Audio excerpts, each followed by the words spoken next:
네, 여러분 반갑습니다. 예, 2차시 시작하겠습니다. 여러분들도 사회복지를 이제 공부하시면서 자원봉사에 대해서 생각하게 되실 거라고 생각이 되는데요.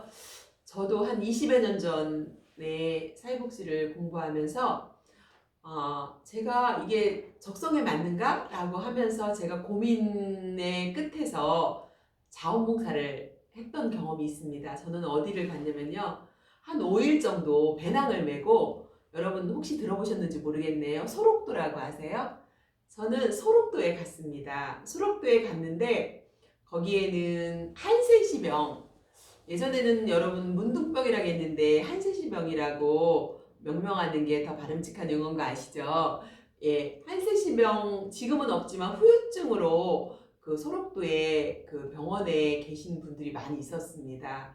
그래서 저는 아는 지인분의 소개를 받고 배낭 하나 메고 5일 동안 소록도에 갔습니다. 그리고 이렇게 팔도 이렇게 후유증으로 없고 다리도 없고 막 이렇게 침대에서 둥그러 다니시고 막 이렇게 막 문드러져 있는 형상도 그런 분들을 저는 만났습니다. 그들을 처음으로 태어나서 봤는데요. 제 몸이 막 반응을 하는 거예요. 그래서 되게 어려움을 겪었습니다. 그런데 그렇게 하루, 이틀, 3일 이렇게 지나면서 그분들이 하고 관계가 형성되고 그분들이 맑고 마음이 되게 따뜻한 걸 느끼면서 그 형상은 보여지는 형상은 아무것도 아니라는 것을 시간이 흐르면서 제 마음속에 어떤 보람과 기쁨을 느꼈어요. 그러면서 결국은 제가 저를 테스트하기 위해서 갔던 자원봉사였지만 오히려 저에게 정말 의미 있고 보람 있는 일이구나 라고 하는 그런 확신을 가지고 내 자신을 위한 자원봉사, 그들을 위한 자원봉사가 아니라 내 자신이 세워지고 또 내가 이 사회복지라고 하는 것이 정말 충분히 가치 있는 일이구나 라고 생각하는 그런 계기가 되었던 자원봉사를 저는 잊을 수가 없습니다. 그래서 여러분들도 기회가 된다면 자원봉사를 의미 있고 가치 있는 자원봉사라고 생각하는 자원봉사 기관을 찾아서 경험해 보시는 거, 이런 것들이 참 중요하다고 생각합니다. 저는 그래서 그 이후부터는 제가 하고 있는 이 사회복지 이 일에 가치 있는 일이라고 생각하면서 꾸준히 이 일을 이렇게 왔던 것 같습니다. 어쨌든 자원봉사자에 대한 부분들을 여러분 23페이지를 넘어가면서 우리가 이제 자원봉사자에 대해 생각해보는 시간인데요. 사람들은 왜 자원봉사 활동을 할 것 같아요? 네. 사실은 행복해지기 위해서 이 자원봉사 활동을 하는 거거든요. 그런데 최근에는 자원봉사 활동이 의무로 되어 있는 경우가 많잖아요. 이렇게 학교에서 학생들도 의무로 자원봉사를 해야만 이렇게 되고 그래서 의무로 하는 경우도 많은데요. 저는 의무가 나쁘지 않다고 생각하거든요. 의무로 하다가 잠재력을 발견하게 되는 경우가 많습니다. 우리 학교 학부생들 중에서 노인복지를 전공한다든가 이런 친구들이 가끔씩 면접 보다 보면 와요. 그래서 어떻게 노인복지를 전공하게 되었는지 물어보거든요. 그러면은 이 친구들이 얘기를 해요. 할머니를 모시고 노인복지관에 가서 봉사를 하고 또 프로그램에 참여하다 보니까 자기가 노인복지를 전공하게 됐다든가 이런 간접적이든 직접적이든 경험이 있던 친구들이 이렇게 오는 경우를 보게 되는 것 같습니다. 그래서 저는 의무로 하는 자원봉사도 결국은 어떤 계기를 만들어주기 때문에 참 좋은 하나의 방법이지 않나라는 생각도 하게 됩니다. 어쨌든 많은 사람들이 자원봉사를 하는 것은 의무로 하든 자의로 하든 타의로 하든 행복해지기 위해서 하는 거다. 그리고 남을 위해서 하는 게 아니라 나를 위해서 하는 거다라고 저는 제 개인적으로 그렇게 생각을 합니다.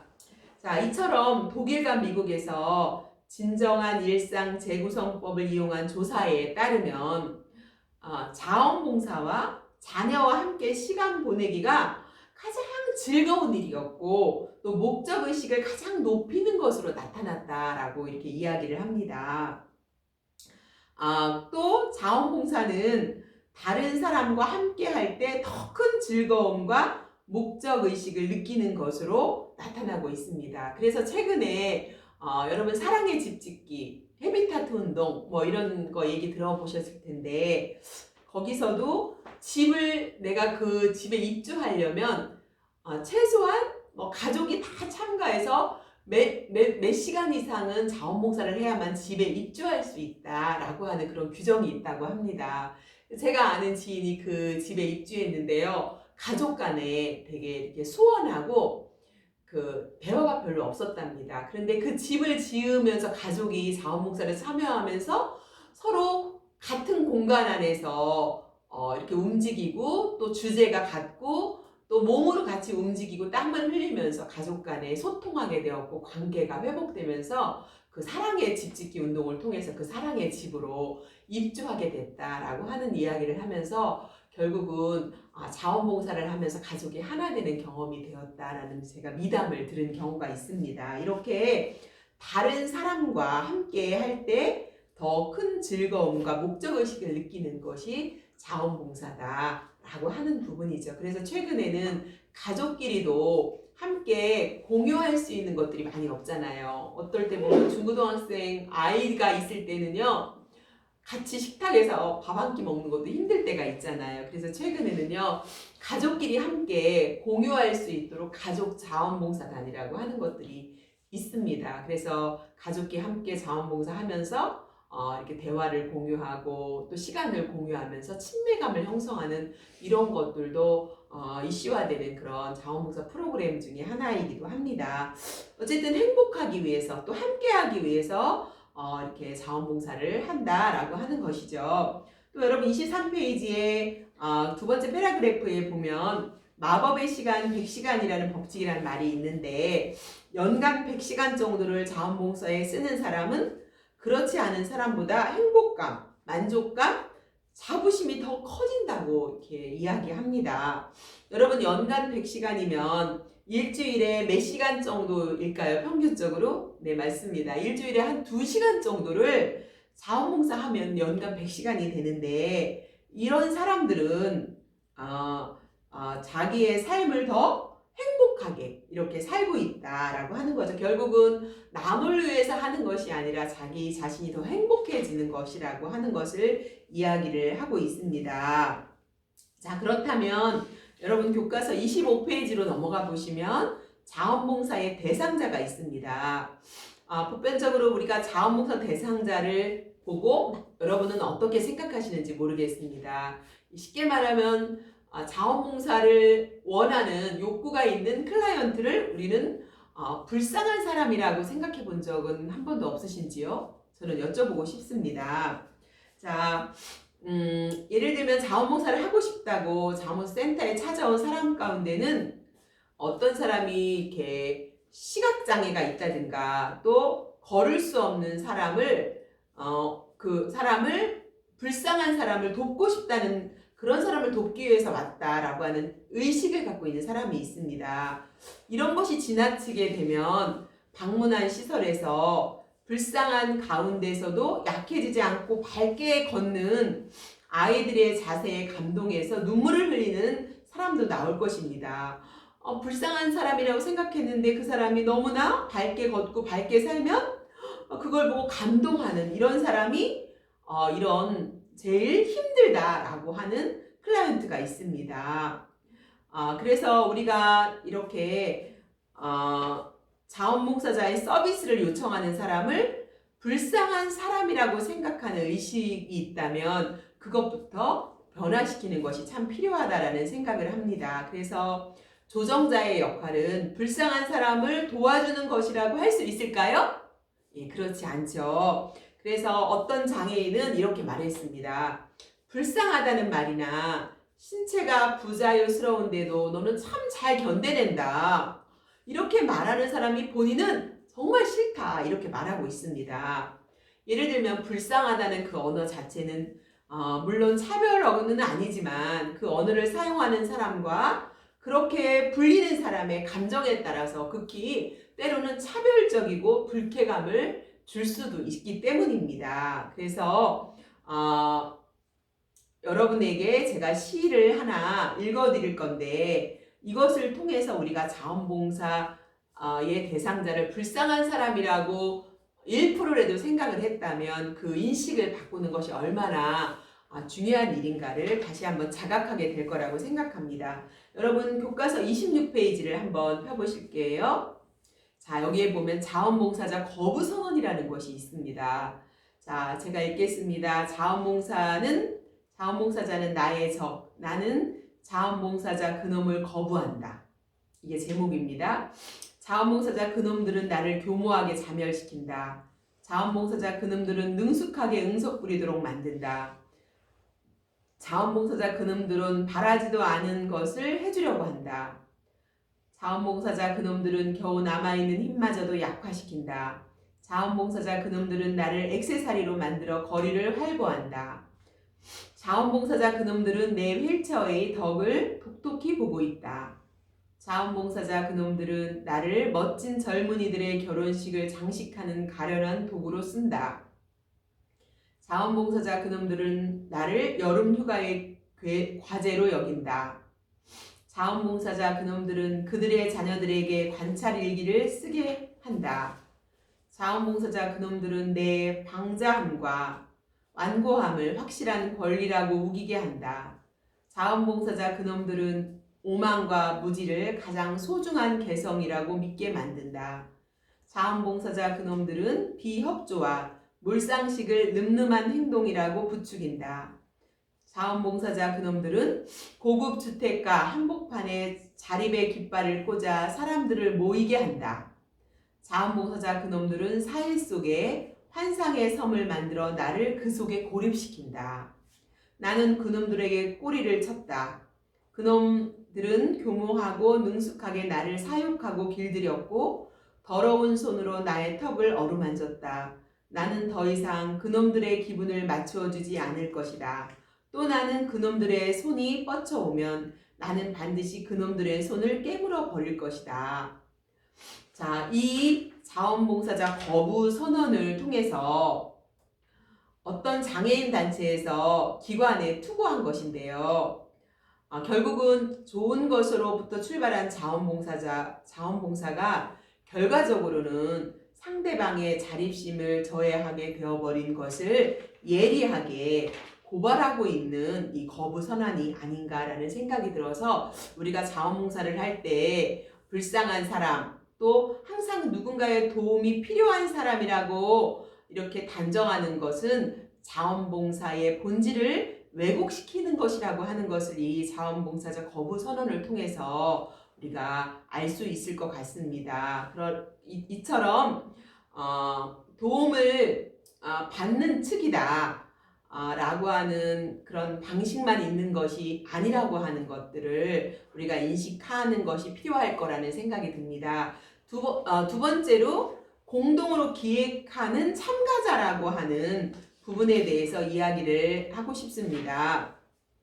자, 자원봉사 조정자는 사회복지 서비스 전문가고 즉 사회복지사의 범주에 들어가야 한다고 생각을 합니다. 그러나 클라이언트를 받아들이는 방식이라는 점에서는 아동상담소나 지방자치단체나 동주민자치센터에서 근무하는 사회복지사와 자원봉사 조정자와는 약간의 차이가 있다고 생각합니다. 그것은 클라이언트라는 사람이 자원봉사 센터에서는 친숙하지 않다는 것도 아마 같은 이유일 것이라고 생각이 되어지는데요. 여러분 교과서 28페이지를 보시면 그 결론부터 말하면 교과서 28페이지 밑에서 12번째 정도 보시면요. 결론부터 말하면 기본적으로 자원봉사자와 클라이언트는 함께 사회적 불이나 불공평을 해결하기 위해서 공동으로 기획하는 참가자로 이해돼야 된다는 거예요. 그래서 자원봉사자와 클라이언트가 어떤 불공평을 해결하기 위해서 공동으로 기획하는 참가자라고 하는 그 이해를 갖고 있는 사람과 또 어떤 도움을 받는 불쌍한 사람이라고 생각하는 사람은 되게 이렇게 행동하는 것이 다를 수 있겠죠. 그래서 예를 들면 자원봉사자에 대한 오해가 참 많은데요. 예를 들면 경제적으로 여유가 있는 사람도 있습니다.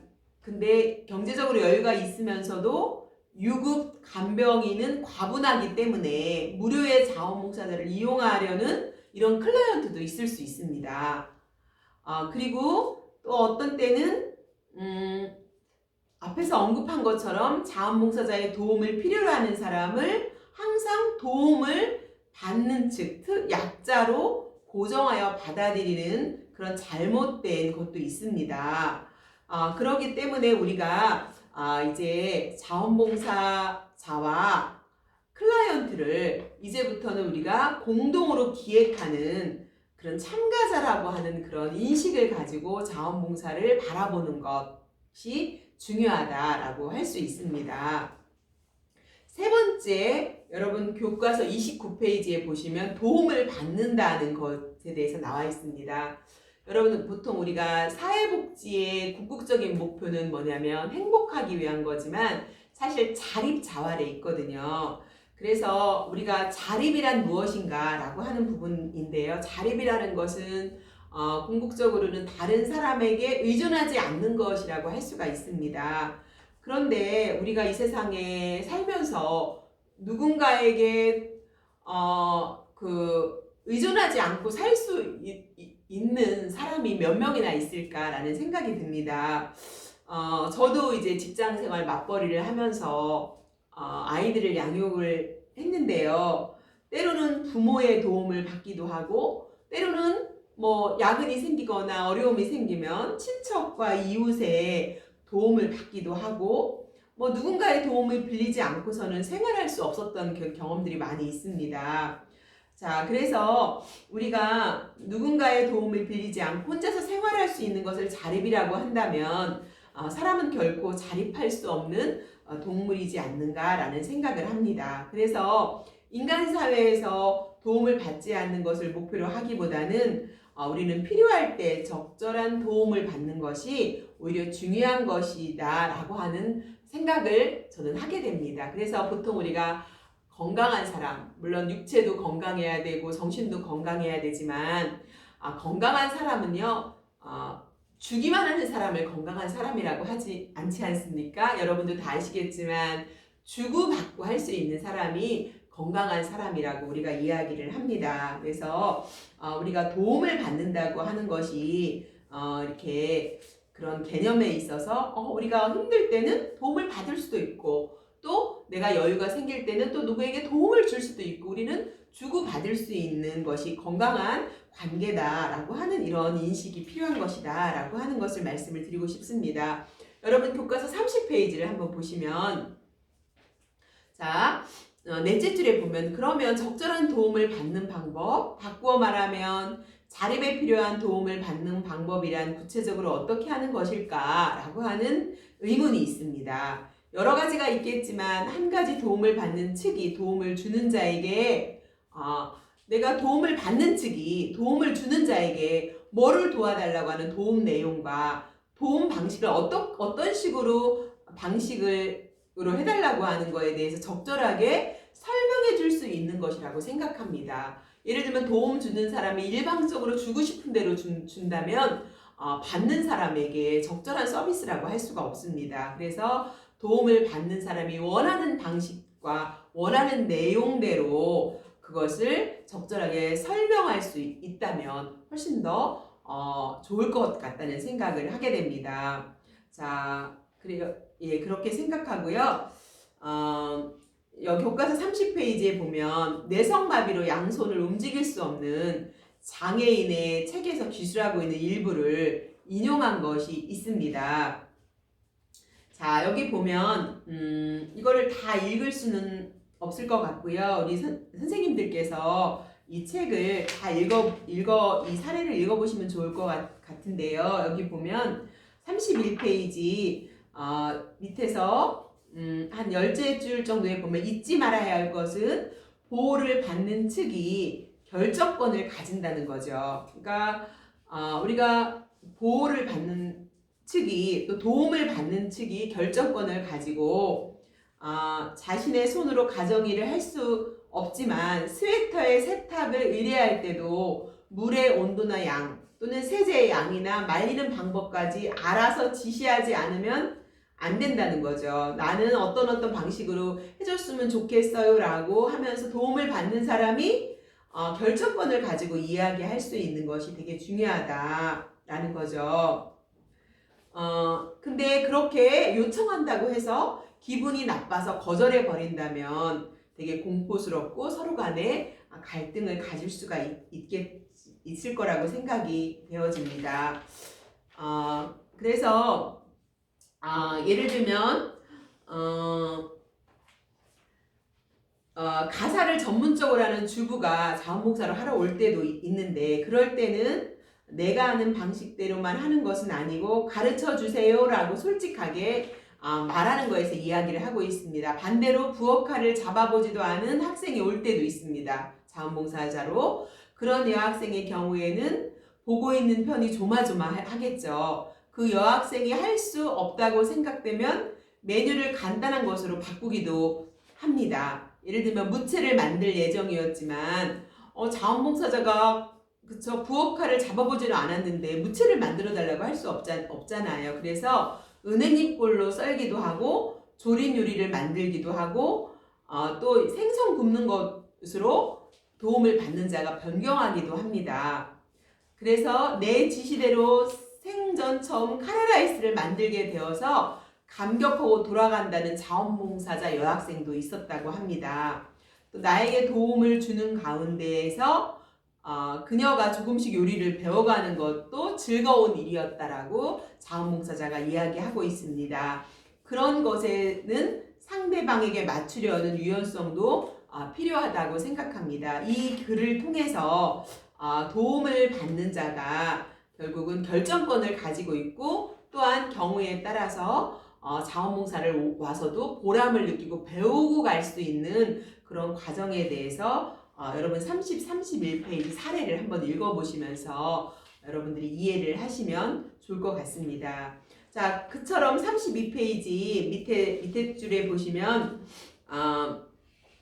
인간은 인간과의 관계 속에서 성숙하고 자립해 나간다는 거죠. 그래서 도움을 받는다는 것이 결코 나쁜 것 혹은 부정적인 것이 아니라는 것, 그리고 더욱이 적절하게 도움을 받는 방법이 있다는 것을 우리 모두는 알고 있어야 한다는 거죠. 그래서 적절하게 도움을 받는 방법이 있다는 것을 알고 또 그것들을 서로 상호작용하면서 해나간다면 훨씬 더 유익한 또 도움을 받는 자가 결정권을 가질 수 있는 그런 유익한 자원봉사가 되지 않을까라는 생각을 하게 됩니다.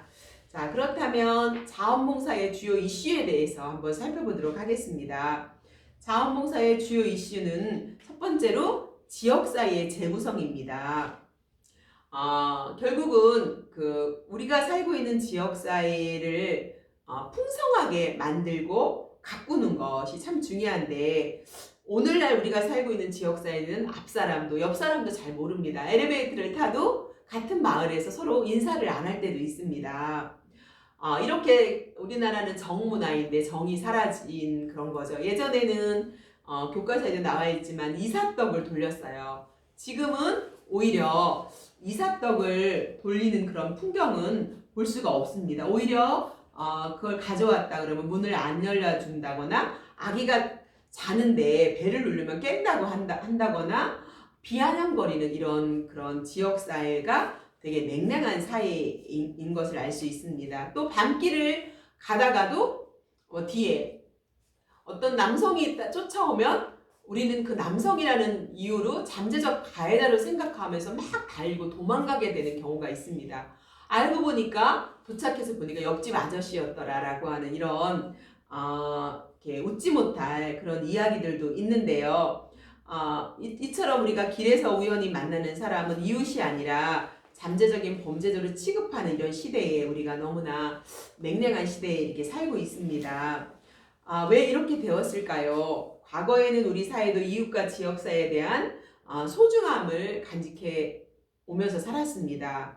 그리고 공동체주의 성향이 되게 품앗이 뭐라든가 이런 것들을 통해서 공동체주의가 되게 강했었는데 지금은 핵가족화, 산업화, 도시화가 되면서 개인주의적 성향이 강해지고 있습니다. 그러면서 그 결과적으로 지역사회의 소중함이 점차 줄어들고 있다는 거죠. 그렇지만 이런 자원봉사를 통해서 이런 지역사회가 다시 재구성되고 풍성해지는 것들이 필요하지 않을까라는 생각을 합니다.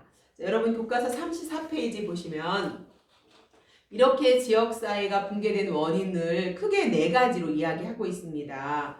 자, 첫 번째, TV. 여러분 교과서 34페이지 보시면 첫 번째 세대 변화, 그 다음에 세대 교체, 그 다음에 TV, 직장, 도시 팽창, 기타 이런 부분으로 이렇게 지역사회가 붕괴된 원인을 이야기하고 있고요.